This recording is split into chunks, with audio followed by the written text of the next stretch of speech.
Hola jóvenes, siguiendo siempre con el tema del sistema de lazo cerrado y de los elementos del sistema de control, donde habíamos visto que es la ecuación básica del sistema de control, vamos a seguir con el ejemplo que teníamos donde habíamos designado este horno y analizado sus elementos de control. Hoy vamos a centrarnos prácticamente en el elemento de medición. Es decir, ya hablamos un poco de los controladores, pero el controlador necesita de este elemento de medición para generar su acción de control por medio del elemento final de control.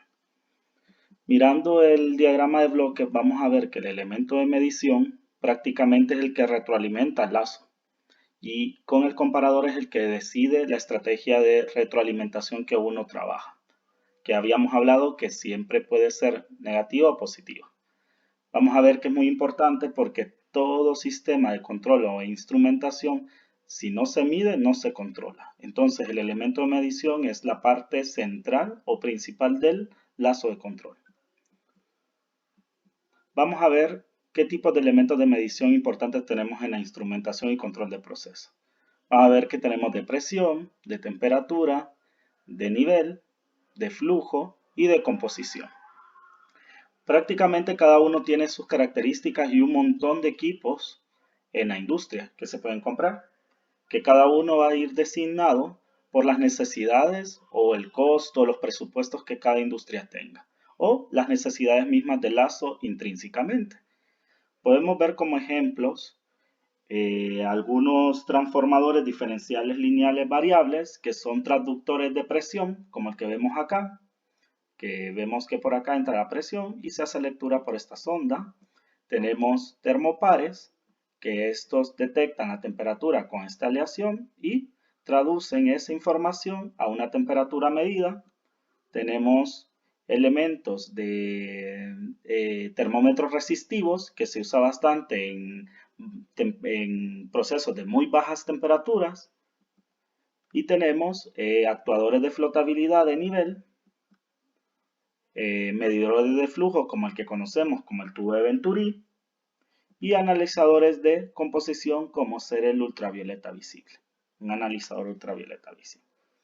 Ahora vamos a hablar específicamente de los medidores de presión, empezando por los manómetros diferenciales, ¿verdad? Ya los hemos estudiado, que ellos estudian una diferencia de un caudal y por medio del fluido de trabajo ellos pueden generar una diferencia de altura y esa diferencia de altura es detectada como una presión medida. Nosotros ya habíamos analizado la función de transferencia, donde teníamos una función de transferencia de segundo orden, ¿verdad? En un manómetro de U, que puede ser este mismo, con estas mangueras, solo que nosotros teníamos altura entre presión, ¿verdad? Pero para transformar esta altura a altura medida, lo multiplicamos por ρgh, así eliminando la constante de medición que teníamos acá. Ya sabíamos que la constante de tiempo era la raíz de 2L entre 3G, que sería la longitud de esta tubería, por donde está el fluido de trabajo, entre la gravedad. Y el coeficiente de amortiguamiento ya sabíamos que lo habíamos calculado de esta manera, teniendo en cuenta el diámetro de la tubería y prácticamente la viscosidad y la densidad del fluido de trabajo con el que trabajamos para la medición. Esto es casi todos los manómetros diferenciales usan este modelo matemático, que ya lo habíamos descifrado. Otro tipo de medidores de presión es el transductor de presión, que es un transformador diferencial lineal variable. Este, como habíamos visto, es un pequeño transductor donde le entra la presión, que lo vemos acá, por una longitud de tubería, lo que hace que esta longitud se pueda mover y este movimiento cae en un diafragma, que este movimiento es el captado y traducido como una señal para la presión medida. Es decir, toda esta pieza que miramos acá, que es la pieza del diafragma con la longitud que puede variar, prácticamente está sumergida en un fluido de trabajo donde hay un amortiguamiento viscoso. Es decir, que es como que esta pieza se vaya moviendo por el actuar de la presión que ejerce, la presión de este lado y la presión del fluido que se quiere medir. Vamos a ver cómo se desarrolla este modelo matemático para este. Vamos a ver que tenemos que hacer un balance de cantidad de movimiento, donde tenemos cantidad de movimiento acumulada, de entrada menos salida, más fuerzas que ayudan y fuerzas que se oponen a la cantidad de movimiento. Si miramos, por flujo solo tenemos esta presión que entra del componente, mientras que la presión de salida se vuelve cero y no hay fuerzas que ayudan al movimiento, solo que se oponen. Entonces prácticamente estos dos términos los vamos a hacer cero y vamos a tener la siguiente ecuación, donde tenemos la diferencial de la cantidad de movimiento con respecto al tiempo igual al flujo de cantidad de movimiento de entrada menos la cantidad de movimiento de las fuerzas que se oponen. Si nosotros desciframos esto, vamos a ver que la cantidad de movimiento, ya habíamos hablado, que es la masa por velocidad. Sí. Y esto va a ser igual al flujo de cantidad de movimiento que entra, que prácticamente el flujo de la cantidad de movimiento que entra es esta fuerza de la presión del fluido que está entrando al dispositivo. Donde tenemos el área transversal, que sería el área de esta tubería que está señalizada acá, por la presión del fluido. ¿Y qué fuerza se oponía? Tenemos una fuerza que va a estar oscilando en este diafragma, que va a ser como una fuerza de resorte, y va a haber un amortiguamiento viscoso, que es lo que genera esta presión, por medio del fluido de trabajo que está sumergido a esta pieza de diafragma. Que tenemos la ley de Stokes acá. Entonces, si nosotros decimos que esta masa prácticamente que está incluida, que es la masa que entra al dispositivo, sería la densidad por el área transversal por la longitud que deja de entrada al fluido que se va a medir, es decir, la longitud de este tubo acá para que afecte al diafragma, que sería esta masa. Y sabemos que la velocidad es la derivada de la posición con respecto al tiempo. Es decir, que tenemos la segunda derivada de la posición con respecto al tiempo y la posición de ¿quién? De toda esta pieza de diafragma, que es la que determina la señal que va a traducir para la presión. Si nosotros transformamos a esta ecuación, reordenando, tenemos la siguiente transformada, donde tenemos un sistema de segundo orden, donde tenemos el término de segundo orden, de primer orden y el término independiente, igual a nuestra entrada, que sería la presión de entrada, que sería el fluido que se está midiendo.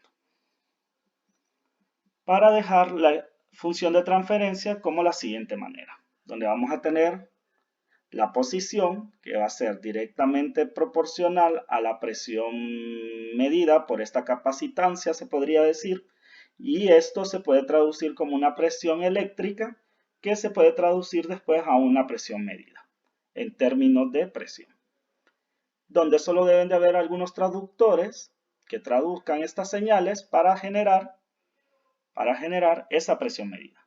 Tenemos la constante de tiempo, que es la densidad, el área por la longitud. Estos son área y longitud, serían los parámetros del dispositivo. Miren que son constantes. Y la densidad sería la densidad del fluido que se está midiendo. Mientras que el coeficiente de amortiguamiento trae igual las mismas variables y trae la C, que sería el coeficiente de amortiguamiento, pero de la ley de Stokes del fluido que se va a agregar a este diafragma. Y K sería la disponibilidad de oscilar como resorte de este mismo dispositivo. Y tenemos una constante de estado estable, un valor de estado estable, que sería área entre K, que la designamos como Km.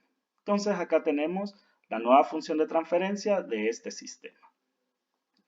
Hablando de otros elementos de medición de presión, podemos ver los tubos de Bourdon, que ya sabemos estos dispositivos, entra acá el fluido y genera una tensión para medir la presión, que pueden ser digitales o analógicos. Tenemos los extensómetros, que son por componentes piezoeléctricos, que lo que va a hacer es que a medida de la tensión, de la presión que genera el fluido, ellos van a expandirse o cerrarse para generar una señal. Y tenemos los manómetros de fuelle, es decir, que prácticamente están generando este dispositivo de fuelle que necesita con oscilaciones para medir su presión. Cada uno de estos puede tener funciones de transferencia, pero serían ecuaciones más complicadas o complejas que se puede trabajar más bien usando los métodos que habíamos hablado en la primera unidad, que prácticamente podemos trabajarlos, como les expuse, como funciones de transferencias hechas con métodos numéricos, que eso sería para trabajar esto por mínimos cuadrados o etcétera, etcétera. Después tenemos los elementos de medición de temperatura. ¿Qué tenemos ahí?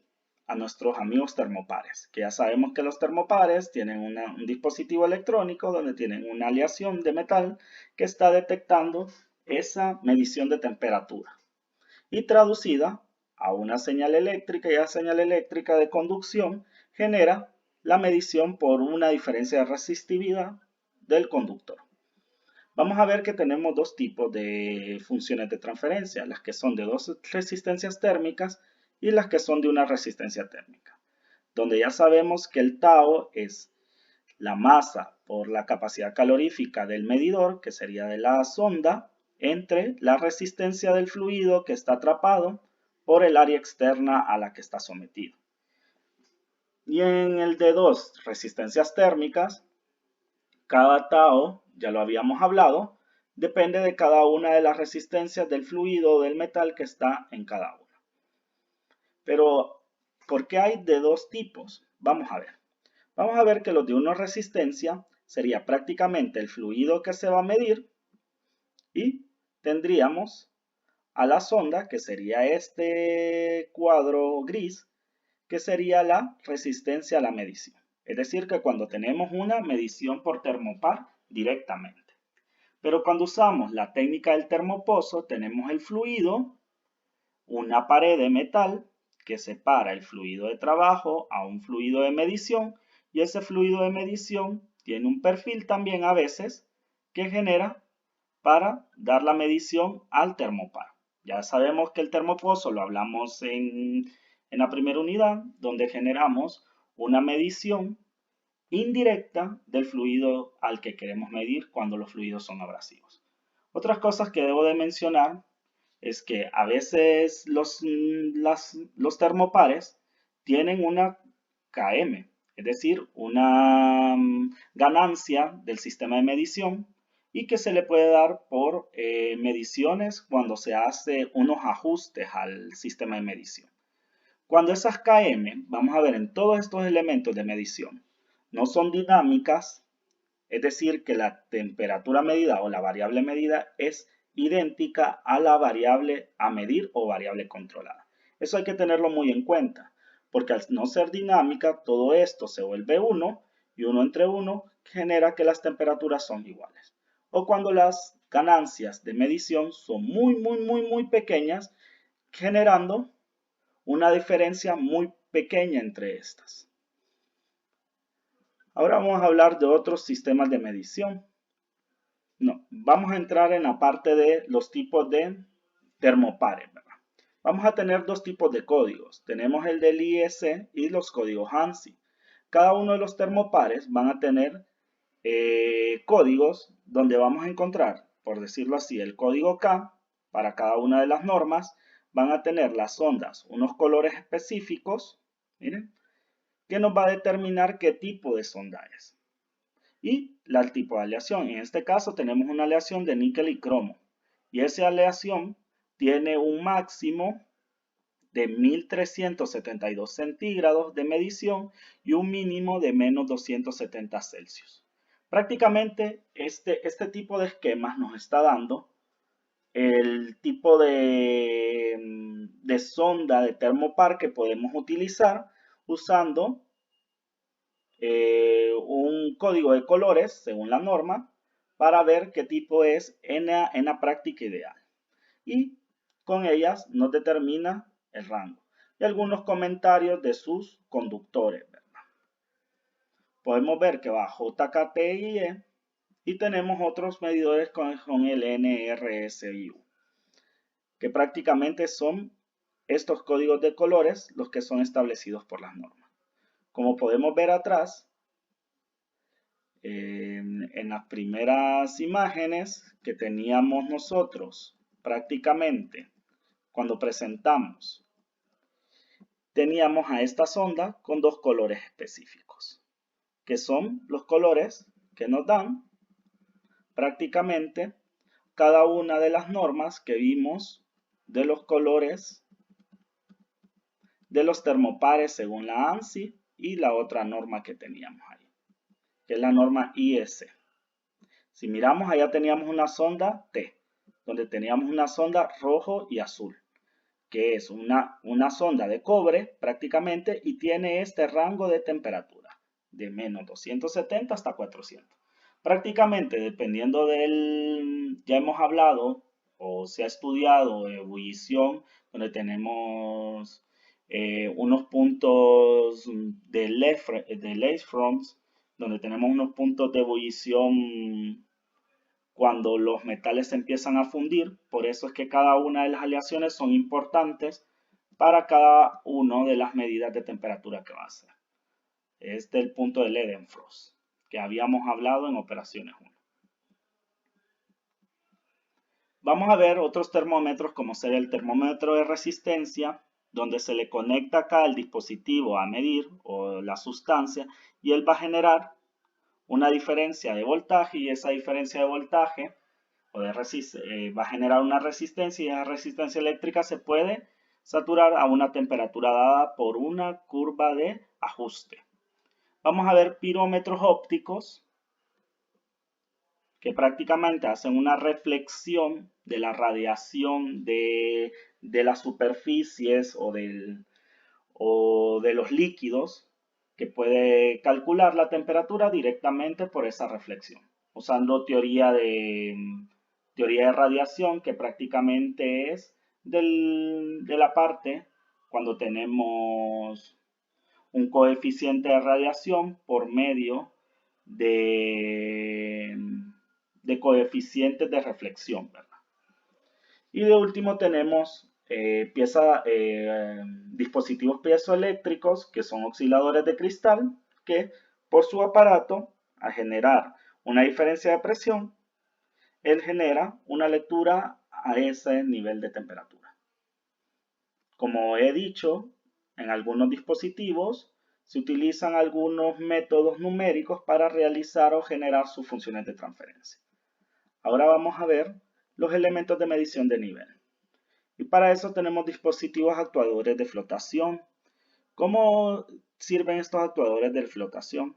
Cuando el líquido va hacia arriba, van a ver que estos dispositivos están unidos a imanes, donde cuando va arriba, lo que va haciendo es como una palanca, y cuando llega el dispositivo a un nivel determinado, ese campo magnético que se está creando con la barra del flotador con respecto al imán es el que hace un pivote o genera una señal para determinar cuánto es el nivel del dispositivo. Mientras que cuando va bajando el nivel, él se va alejando y va generando esa medida del campo magnético por medio del imán y el metal más baja. Y también tenemos dispositivos de desplazamiento, que los dispositivos de desplazamiento es que van generando resistencia por un resorte, y estos van generando a una medida indirecta que sería en serie, que sería el medidor de flotabilidad, miren, y lo envía a un medidor de presión. Ese medidor de presión prácticamente ya generamos su función de transferencia y podemos generar como un resorte y después hacer las funciones de transferencia en serie. Otro elemento de medición es el de flujo. Y vamos a ver un poco de los tubos de Venturi. Ya sabemos que vimos en mecánica de fluidos que los flujos de Venturi lo que hacen es que cuando entra el flujo, ellos estrangulan el flujo por medio de esta garganta, y esta garganta hace una medida de presión, que usando la ecuación de Bernoulli ideal, nosotros podemos obtener esta ecuación. Se le pone este término, que es el coeficiente de descarga, para para ajustar prácticamente las pérdidas menores y mayores que se dan en el medidor. Entonces, si nosotros miramos esta ecuación que se ha hecho con la ecuación de Bernoulli para calcular el caudal en el tubo de Venturi, nosotros vamos a ver que si separamos la raíz de esta caída de presión, vamos a ver que todo esto es una constante. La densidad, las áreas de la tubería y de la garganta y el coeficiente de descarga, que nosotros sabemos que lo podemos calcular, que cada uno trae un coeficiente de descarga ya estudiado por medio del fabricante y que se puede calcular con esta gráfica usando el número de Reynolds y calcular el coeficiente mismo, que ya lo habíamos aprendido en mecánica de fluidos. Pero ¿qué tenemos acá? Prácticamente el caudal, que varía en el tiempo, es igual a una constante que sería todos estos términos por la raíz cuadrada de la caída de presión. Si nosotros linealizamos esta ecuación, esta caída de presión de la raíz cuadrada, prácticamente tenemos nuestra ecuación de transferencia, que podríamos cambiar con Laplace, que sería el caudal entre la caída de presión medida. Y como nosotros tenemos una función de transferencia de la caída de presión medida con respecto a la caída de presión real que se tiene del dispositivo, prácticamente nuestro dispositivo de medición de caudal quedaría de la siguiente manera. Esto es muy importante que lo tengamos en cuenta, que es lo que mismo mirábamos con el medidor de nivel del dispositivo de desplazamiento que tiene en serie este medidor de nivel por esta ley de resorte y este a su vez está unido en serie con este medidor de presión. Entonces sería muy fácil realizar la función de transferencia de esta manera. Ahora vamos a ver otros medidores de flujo, como será el de orificio y el manómetro de tubo de Pitot, el medidor de tubo de Pitot.